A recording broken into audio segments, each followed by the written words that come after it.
Saya tanya, orang-orang Indonesia kalau ditanya Tuhannya siapa, jawabnya Rasulnya siapa, jawabnya.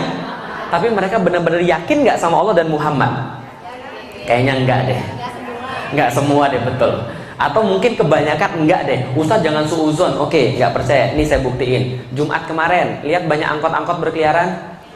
Itu yang nyetir cowok atau cewek? Muslim atau bukan? Kenapa dia nggak sholat Jumat? Kenapa dia nggak sholat Jumat? Cari nafkah. Jawaban yang bagus. Oke, sekarang saya tanya, berapa nafkah yang bisa didapat setengah jam ninggalin angkot sholat Jumat? Oh sorry, saya nggak pernah jadi tukang angkot, Ustaz. Kira-kira aja berapa? Berapa kira-kira? 25.000. Oke, saya naikin ya 50.000. Sepakat? Sepakat. 50.000 taruhlah dia dapat. Berarti dalam kepala dia kira-kira mikirnya begini. Saya tahu sholat Jumat wajib.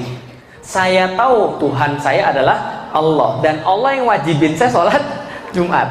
Tapi ketika ditawarkan antara kepercayaan dia dengan Allah dengan 50.000, yang dia pilih apa? Berarti harga keyakinan dia terhadap Allah bisa diganti dengan duit. Berarti harga Allah bagi dia nilainya berapa? Paham ibu-ibu sekalian? Keyakinan yang bisa diganti dengan duit 50.000, apakah itu namanya akidah? Bukan. Contoh, nih, nggak semua ya, nggak semua. Tapi ada beberapa polisi yang kalau kita lewat jalan busway, lalu kemudian kita ditilang harusnya, tapi kita bisa nego. Keyakinan dia tentang keadilan dan kejujuran bisa diganti dengan duit berapa? Tergantung mobilnya.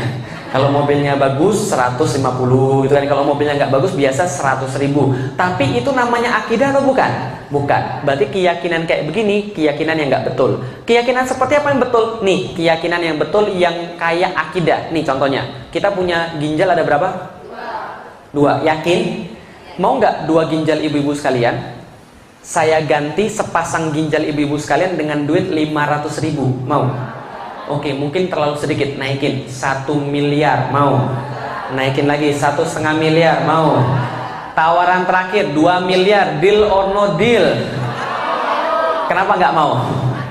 Percuma, mati. Oke, pertanyaan saya sederhana. Seberapa yakin Anda 2 ginjal Anda diambil Anda bakal mati? 1 sampai 100%. Berapa kadar keyakinannya? 100%. Datang dari mana itu kadar keyakinan 100%? Ilmu. Ilmu yang apa? Ilmu apa? Ustadz, walaupun saya ini bukan dokter Ustadz, saya kenal dokter Ustadz, dan dokter itu sudah belajar ilmu biologi, dan dia kasih tahu saya kalau ginjal itu nggak ada dua-duanya pasti mati, makanya nggak mau diganti berapapun. Betul? Catat, ilmu yang menghasilkan keyakinan. Yang kedua, Ustadz, saya punya teman Ustadz, ginjalnya tinggal 1, itu aja setengah mati Ustadz, apalagi dua-duanya nggak ada, ya matilah.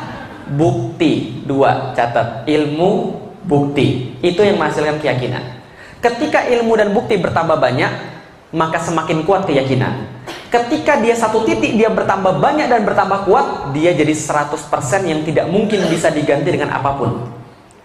Bisa dipahami ibu sekalian? Contoh, Nabi Ibrahim mau dibakar, ditumpuk kayu, dinyalakan api sebesar bukit, dia mau dibakar, dia santai atau takut? Kenapa dia santai? Dia nggak tahu api itu panas. Tahu nggak api itu panas? 1 sampai 100%. Berapa persen Nabi Ibrahim tahu api itu panas? 100. Tapi kenapa dia santai aja? Yakin. Dia sudah punya ilmu, dia sudah punya bukti, Allah itu pasti ada. Maka cara mikir dia bukan lagi cara mikir orang biasa, bukan lagi cara pikir tukang angkot. Tapi cara mikir dia adalah gini cara mikirnya. Saya tahu api itu panas, tapi saya lebih punya bukti dan ilmu Allah itu ada, dan Allah yang menguasai api itu. Berarti kalau Allah pengen aku mati, nggak usah masuk api, aku juga bisa dimatiin. Tapi kalau Allah belum pengen aku mati, api tidak akan menyengsarakan saya sekali-kali. Betul? Maka dia santai aja. Pertanyaan saya, kalau tukang angkot tadi yang nggak sholat Jumat demi 50.000, berarti keyakinannya sudah sama dengan Nabi Ibrahim atau belum?